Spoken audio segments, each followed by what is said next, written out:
नमस्कार, मैं श्वेता सिंह आपका स्वागत करती हूं। रात के 10 बज रहे हैं। आप आज तक पर दस्तक देख रहे हैं।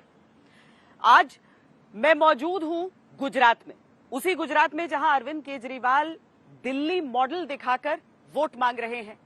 लेकिन दिल्ली में हवा का जो मॉडल है, वहां पर लोग सांस मांग रहे हैं। और त्रासदी है कि ऐसी परिस्थिति में एक विरोधाभास भी है कि किस तरीके से यहां पर फ्री बिजली, भत्ता और साथ ही दिल्ली को कूड़ा फ्री करने के वादे भी किए जा रहे हैं। गुजरात में चुनावों का ऐलान एक दिन पहले हो गया था और अब दिल्ली के एमसीडी चुनावों का ऐलान आज कर दिया गया और अरविंद केजरीवाल के सामने बड़े पसुपेश की स्थिति होगी कि वो कहां पर प्रचार करें, किन चुनावों को अहमियत दें। साल था 1991। फिल्म आई फूल और कांटे। दो बाइक पर यू पैर रखकर एंट्री करते अजय देवगन अपनी लॉन्चिंग फिल्म में सामने आए तो उन्हें देखकर पिक्चर हॉल में बैठे लोग सीटी मारने लगे। ये स्टंट फिल्मी थी, लेकिन क्या वैसा ही स्टंट अरविंद केजरीवाल और उनकी पार्टी को भी सियासत के दो मोर्चों पर खुद को लॉन्च करने की कोशिश में दिखाना पड़ेगा, या फिर ऐसे स्टंट की सियासत के चक्कर में न गढ़ बचेगा न गुजरात मिलेगा। गुजरात में 1 दिसंबर और 5 दिसंबर को मतदान है। दिल्ली एमसीडी चुनाव की भी तारीख आ गई। 4 दिसंबर को मतदान दिल्ली में होगा। गुजरात में 27 साल से बीजेपी सत्ता में, जिसके सामने आम आदमी पार्टी लड़ रही है। दिल्ली एमसीडी में 15 साल से बीजेपी सत्ताधारी। यहाँ पर भी 8 साल से विधानसभा चुनाव जीत रहे अरविंद केजरीवाल की पार्टी एमसीडी का चुनाव कभी नहीं जीती। गुजरात के नतीजे 8 दिसंबर को आएंगे, दिल्ली एमसीडी के नतीजे 7 दिसंबर को। अब चुनौतियों का चक्रव्यूह अरविंद केजरीवाल और उनकी पार्टी के सामने है।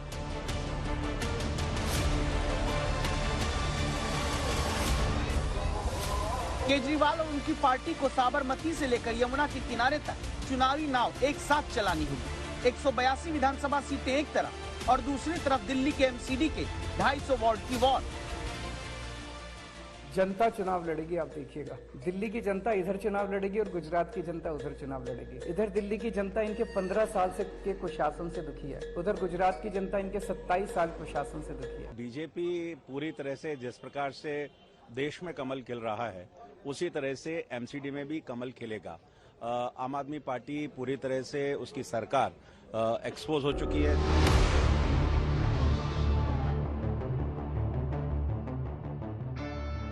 अब तक आम आदमी पार्टी शराब घोटाले में मनीष सिसोदिया के घर छापेमारी और सीबीआई की तरफ से पूछताछ के बुलावे पर ही आरोप लगाती थी कि देखो देखो, गुजरात में प्रचार से रोकने के लिए बीजेपी ये सब करा रही है। अब एमसीडी चुनाव की तारीखों का ऐलान होते ही इसमें संयोग और प्रयोग का सवाल उठाते हुए केजरीवाल की पार्टी के नेता लिखते हैं कि बीजेपी को गुजरात में खतरा है, इसलिए गुजरात के नतीजे से पहले दिल्ली में एमसीडी चुनाव करा रही है।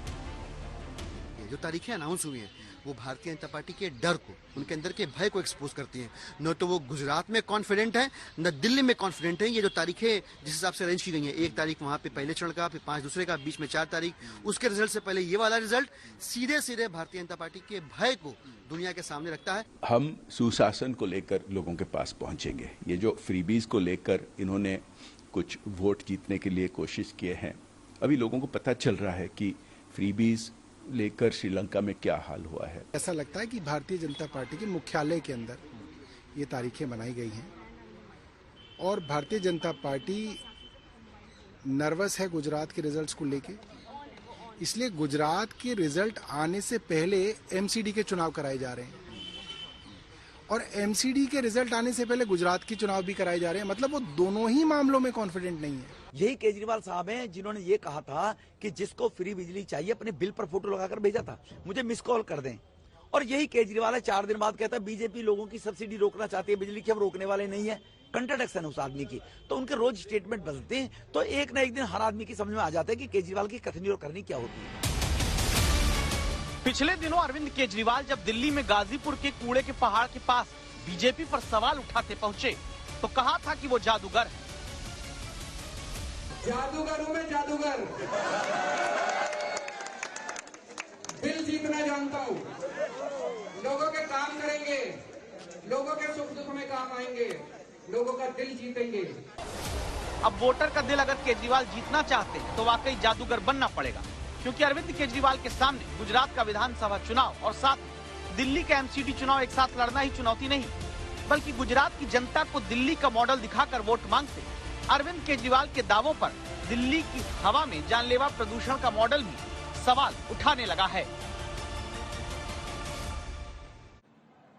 अब जो बात मैं आपसे कहने जा रही हूं उससे अगर सहमत हो तो दस्तक जरूर दीजिएगा। कम से कम मैं जब छोटी थी तब स्कूल जाती थी, तब छुट्टियां बहुत कारणों से हो जाती थी। जैसे कई बार बहुत ज्यादा बरसात हो जाती थी तो छुट्टी हो जाती थी। आगे आने वाले दिनों में यह भी दिखा कि किस तरीके से कड़ाके की सर्दी जिस साल में पड़ी वहां पर भी छुट्टी हुई। लेकिन हवा सांस लेने लायक न हो उसके लिए बच्चे घर से न निकल पाए, स्कूलों को इसलिए छुट्टी का ऐलान करना पड़ रहा है। ये अपने आप में एक बहुत बड़ी त्रासदी है। ब्रीथ नहीं कर सकते हम लोग, थोड़ी प्रॉब्लम हो रही है। हो पल पल का मरना, पल पल का जीना, जीना है कम कम। सांस लेने में भी दिक्कत हो रही है। घुटता है दम दम दम दम दम दम दम दम दम दम घुटता है, घुटता है दम दम दम दम दम दम दम दम दम दम। रेस्पिरेशन के रिलेशन प्रॉब्लम आ रही है जिसके कारण हेल्थ इश्यूज हो रहे हैं।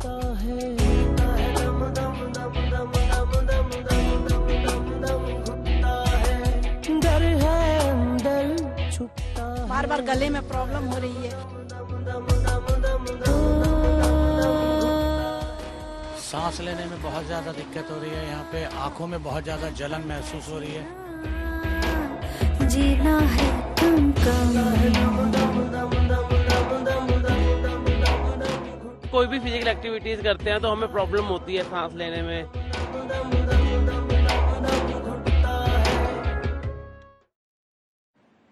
प्रदूषण क्यों कम नहीं होता है?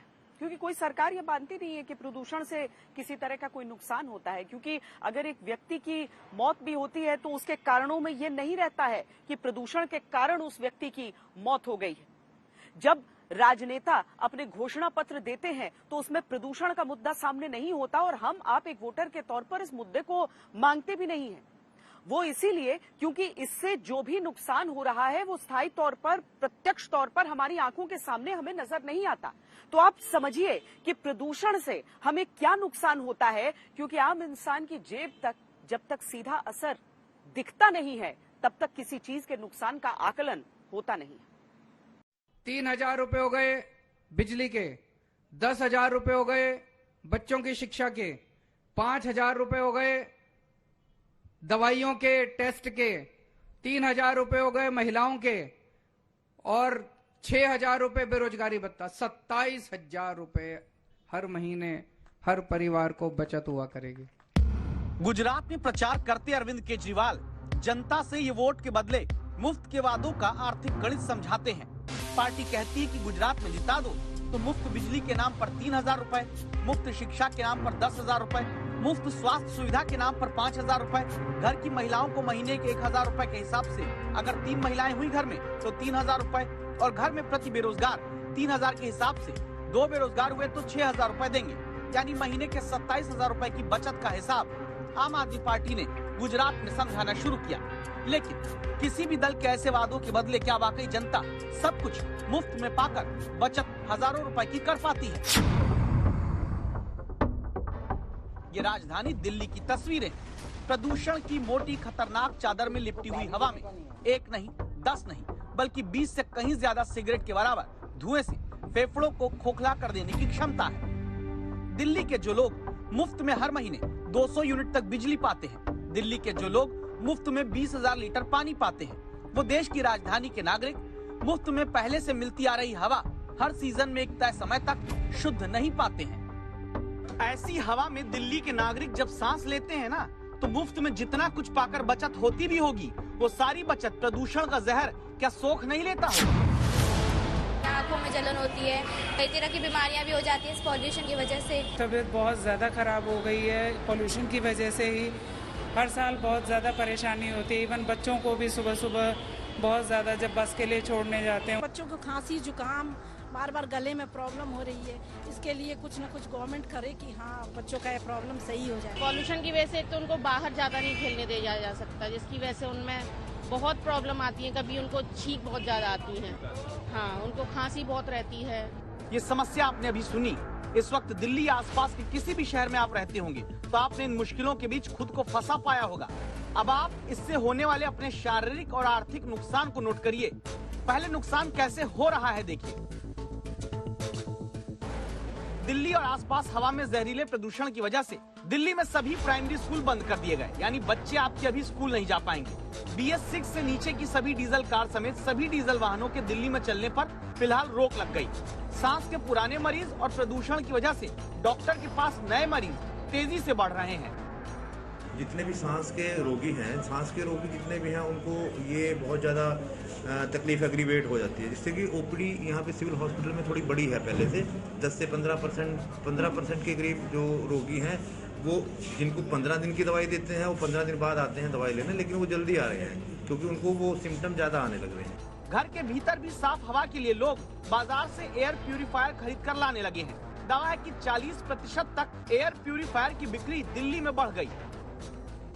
3-4 दिनों में से डिमांड तो बहुत बढ़ गई। कस्टमर्स आ रहे हैं, लेकर जा रहे हैं सर, कस्टमर परचेज भी कर रहे हैं सर। कस्टमर एयर प्यूरिफायर का घर में भी यूज़ हो रहा है, बच्चों के कमरे में यूज़ हो रहा है, हमारी माताजी के कमरे में यूज़ हो रहा है सर। ये आजकल नेसेसिटी बनती जा रही है। ऐसे में प्रदूषण को सिर्फ अपनी समस्या न समझने वाले और प्रदूषण से अपना नुकसान न जान पाने वाले लोग इस गणित को देख लें। आर्थिक सहयोग और विकास परिषद यानी OECD के मुताबिक कोरोना काल में जब स्कूल बंद हुआ था तो बच्चों की जीवन भर की आय में 5.5% तक की कमी का दावा हुआ। यानी अभी प्रदूषण की वजह से जब स्कूल बंद करने पड़े हैं तो इसका असर बच्चों की आज की शिक्षा और भविष्य की कमाई तक पर पड़ेगा, यानी आपके बच्चों का आर्थिक नुकसान।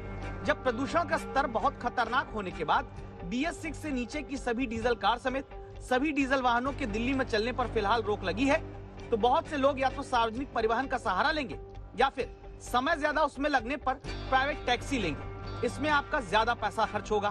प्रदूषण की वजह से अगर इस वक्त मामूली सा भी इन्फेक्शन हुआ तो डॉक्टर की फीस, जांच और दवा 5 दिन का आधार लें तो औसत 2000 रुपए का खर्च होगा। घर में एयर प्यूरिफायर लगवाना भी एक बड़ा खर्च है जिसका हिसाब कोई दल, कोई नेता जनता को कभी नहीं बताता। प्रदूषण की वजह से अभी एयर प्यूरिफायर लगवाने पर 7000 से 35000 रुपए तक का खर्च है। लोकल सर्किल के एक सर्वे में 27% लोगों ने कहा कि प्रदूषित हवा से बचने के लिए वो दिल्ली से बाहर कहीं दूर जाएंगे, यानी दिल्ली के प्रदूषण से बचने के लिए दूसरे शहर में स्वच्छ हवा की तलाश में निकले परिवार को कम से कम 10,000 रुपए का खर्च उठाना पड़ेगा। अब अगर इन सब को जोड़ दें तो चुनावी मुफ्त वाले वादों के बदले होने वाले फायदे के मुकाबले जनता को प्रदूषित हवा की वजह से कई गुना ज्यादा खर्चा उठाना पड़ता है, जिसमें आर्थिक नुकसान है, शारीरिक नुकसान है, पारिवारिक नुकसान है। अब आप दस्तक देकर पूछिए कि आपको क्या चाहिए। आपने कहावत जरूर सुनी होगी, सांप के निकल जाने के बाद लकीर पीटना। अब इसका मतलब क्या होता है वो आज के संदर्भ में भी हम आपको समझाते हैं। आपको याद होगा कि दिल्ली में जब प्रदूषण की बात आती है तो स्मॉग टावर खड़े करने के दावे किए जाते हैं। ये कहा जाता है कि पहला स्मॉग टावर तो हमने ही लगाया और देखिए इससे क्या फायदा हो जाता है। लेकिन जब यही प्रदूषण होता है तो ये स्मॉग टावर होते कहाँ हैं, जिसका काम ये है कि वो हवा से प्रदूषण को खींच ले और स्वच्छ हवा लोगों के सांस लेने के लिए रहे। तो ये स्मॉग टावर दिल्ली के इस समय किस हालात में है, देखिए हमारी दस्तक देती ये रिपोर्ट।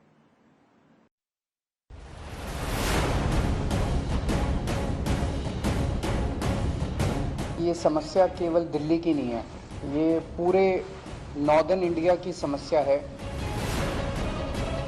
आज दिल्ली भ्रष्टाचार के प्रदूषण से मारी हुई है। स्ट्रिक्टली मॉनिटर करने के लिए 33 टीमें DPCC की बनाई गई हैं। राजनीति में काम करने वाले लोग, सरकारों में रहने वाले लोग पराली से निजात कैसे पाएं, इस पर काम करें।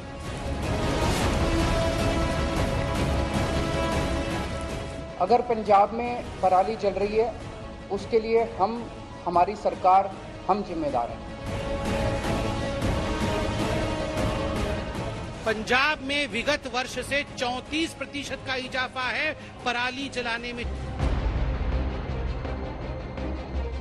AQI यानी एयर क्वालिटी इंडेक्स में जब दिल्ली एनसीआर में प्रदूषण 400 के पार है, तब PQI यानी प्रदूषण पर पॉलिटिकल क्वालिटी इंडेक्स भी तेजी से चढ़ रहा है। सबसे बड़ी वजह यही कि पिछले साल तक जो अरविंद केजरीवाल पंजाब और हरियाणा में पराली जलाए जाने पर दिल्ली से समाधान और सियासत का पाठ पढ़ाते रहे, वो प्रदूषण को पूरे उत्तर भारत की समस्या बताने लगे। तो पराली से कोयला बनता है, पराली से गैस बनती है, पराली को हम केमिकल इस्तेमाल करके उसकी खाद बना सकते हैं, और पराली से गत्ता बनता है। अब गत्ता बनाने की कई फैक्ट्रियां शुरू हो रही हैं। तो अगर हम सारी सरकारें मिलके अपने अपने राज्य के अंदर पराली को इस तरह से इस्तेमाल करने लगे कि उसको जलाने की बजाय किसानों को उससे कमाई होने लग जाए, तो कितना फायदा होगा। ये फैक्ट्रियां पता नहीं कितने लोगों को नौकरियां दे रही हैं। जो फैक्ट्री पराली से गैस बना रही है वो कितने लोगों को नौकरी दे रही है, किसान को पैसा दे रही है। जो फैक्ट्रियां पराली से कोयला बना रही हैं वो कितने लोगों को नौकरियां दे रही हैं, किसान को पैसा दे रही हैं। जो फैक्ट्रियां पराली से गत्ता बना रही हैं वो कितने लोगों को नौकरियां दे रही है और किसान को पैसा दे रही हैं। पंजाब में हमारी सरकार है। अगर पंजाब में पराली जल रही है उसके लिए हमारी सरकार, हम जिम्मेदार हैं। हम इसकी जिम्मेदारी लेते हैं कि पंजाब में अगर पराली जल रही है। बीजेपी के लोग पूछते हैं कि अब वो घोल कहाँ है जिससे पिछले साल तक दिल्ली के मुख्यमंत्री पराली का सबसे सफल इलाज बताते चलते थे। बीजेपी पूछती है कि क्यों नहीं वो घोल अपनी पार्टी के शासन वाले पंजाब के किसानों को बांट दिया जाता है, जहाँ किसान सबसे ज्यादा पराली जला रहे हैं। पंजाब में 3 नवंबर तक पराली जलाने का आंकड़ा 24,000 के पार है। हर दिन औसत 3,000 से ज्यादा मामले पंजाब में पराली जलाने के आ रहे। यही धुआं दिल्ली तक आता है। तो क्या ये भी कह सकते हैं कि अभी दिल्ली समेत उत्तर भारत के कई शहरों में प्रदूषित हवा की वजह पंजाब में पराली जलाने से रोकने का सरकारी इंतजाम न हो पाना है? जो एसी रूम में बैठकर, कमरे में बैठकर ये पॉलिसी बनाते हैं लोग, उनकी ड्रामेबाजी, उनको क्या पता है? उसको ऐसे नहीं पता धान क्या है, किसको बोलते हैं, गेहूं किसको बोलते हैं, ये कैसे पैदा होता है, किसान कैसे इसकी पैदावार करता है, उसको ये भी नहीं पता है। वो कैसे बताएंगे ये प्रदूषण पड़ता है? मुद्दा सिर्फ पराली है ही नहीं, मुद्दा सिर्फ दिल्ली का प्रदूषण भी नहीं है। मुद्दा तो सरकारों का जनता को प्रदूषित हवा में सांस लेने के लिए मजबूर कर देना है। ये जो आपकी टीवी स्क्रीन पर अभी दिख रहा है, ये एक सफेद हाथी है जिसे बनाया गया तो देखो देखो हमने क्या कर दिया का हल्ला हुआ। हकीकत में कुछ काम करते दिख नहीं रहे। ये दिल्ली और नोएडा के एंटी स्मोक टावर है। एंटी स्मोक टावर यानी वो तकनीक जिसमें दावा होता है कि 1 किलोमीटर तक की प्रदूषित हवा को साफ किया जा सकता है। इस टावर में ऐसे एयर फिल्टर लगे होते हैं जो प्रदूषित हवा को सोखकर फिल्टर करके वापस स्वच्छ हवा वातावरण में डाल देते हैं। लेकिन सवाल है कि क्या दिल्ली और नोएडा में लगे ये एंटी स्मोक टावर काम कर रहे हैं? जवाब है नहीं। दिल्ली के स्मोक टावर का हाल संवाददाता मिलन शर्मा बताती हैं। स्मोक टावर्स की जो नकारात्मकता है उस पर सवाल खड़े करती है। ये स्मोक टावर बनाने के लिए कम से कम 13 करोड़ रुपए का खर्चा हुआ है। इसके मेंटेनेंस पर भी खर्चा होता है। तो सुप्रीम कोर्ट के आदेशों के बाद ये स्मोक टावर बनाया गया, लेकिन इसका जो लोग हैं, दिल्ली के जो निवासी हैं, उनकी सांसों पर क्या फायदा हो रहा है, क्या वो ढंग से सांस ले पा रहे हैं, अपने आप में ये एक बड़ा सवाल है। दिल्ली की तरह यह नोएडा में लगा उत्तर प्रदेश का पहला एंटी स्मोक टावर। पिछले साल इसे 3 करोड़ रुपए की लागत से खड़ा किया गया। दावा था कि 400 मीटर के रेडियस में टावर जनता के पैसे से जो लगा है, जनता को प्रदूषित हवा के बदले साफ हवा दे देगा। लेकिन दावा है कि जब नोएडा में ही प्रदूषण का स्तर 500 के करीब पहुंच गया तो नोएडा का एंटी स्मोक टावर बंद पड़ा मिला। एंटी स्मोक टावर है जिसे पिछले साल नोएडा अथॉरिटी ने और BHEL ने मिलकर तैयार करवाया था। 3 करोड़ की लागत से इसको तैयार किया गया था, इस उम्मीद के साथ कि इसके आसपास की जो हवा है कम से कम ये उसको फिल्टर करेगा, उसको शुद्ध करेगा। लेकिन हालात अभी ये है कि जब नोएडा पोल्यूशन के पीक से गुजर रहा है, आप सोचिए 526 के आसपास उसका AQI दिखा रहा है, तब ये सफेद हाथी बंद पड़ा हुआ है। यानी प्रदूषण के नाम पर सिर्फ सियासत में अपने अपने बयानों से ध्वनि प्रदूषण ही ज्यादा बढ़ाया जा रहा है और कुछ नहीं। कहते हैं कि बीमारी की जड़ पता होगी तो उसका इलाज हो सकता है। प्रदूषण के कारणों को लेकर ही जिस तरह की विवेचना होती है उसमें ही एक बहुत बड़ी खामी हो जाती है। दिल्ली में हमेशा दिवाली के इर्द गिर्द ये चर्चा होती है, लेकिन देखिए अहमदाबाद जैसे शहर में भी जहां पटाखे तो उतनी ही संख्या में फूटते हैं, लेकिन यहाँ की हवा में वो प्रदूषण नजर नहीं आता। यानी कहीं बीमारी खोजने में भी हम गलती कर देते हैं। क्या प्रदूषण से किसी की मौत होती है? अगर सीधे तौर पर आप चर्चाओं को सुनेंगे तो नहीं, लेकिन प्रदूषण वाली जो जहरीली हवा हमारे शरीर के भीतर जाती है वो भयंकर नुकसान हमारे शरीर में करती है। क्या प्रदूषण से सिर्फ कुछ नागरिकों और कुछ शहर का नुकसान होता है? नहीं, प्रदूषण की वजह से पूरे देश और हर नागरिक का नुकसान है। प्रदूषण से पूरे देश का नुकसान कैसे होता है? रिसर्च कहती है कि प्रदूषण की वजह से हर साल भारत को 10 लाख करोड़ रुपए तक का नुकसान हो रहा है, यानी 3,39,000 रुपए प्रति सेकंड। प्रदूषण की वजह से क्या मौत भी होती है? द लैंसेट कमीशन की रिपोर्ट दावा करती है कि दुनिया में 90 लाख तो भारत में 24 लाख मृत्यु की वजह कई तरह का प्रदूषण बनता है। प्रदूषण की वजह से कैसे नुकसान होता है? प्रदूषण से बीमार होने पर दावा है कि 49 करोड़ दिन के बराबर का काम प्रभावित हो रहा है। प्रदूषण क्या बच्चों को जन्म से ही असर डाल सकता है? रिसर्च कहती है कि देश में 9 लाख से ज्यादा बच्चों का समय से पहले जन्म भी प्रदूषण की वजह से हुआ है। आज तक HD सबसे तेज सबसे ज्यादा।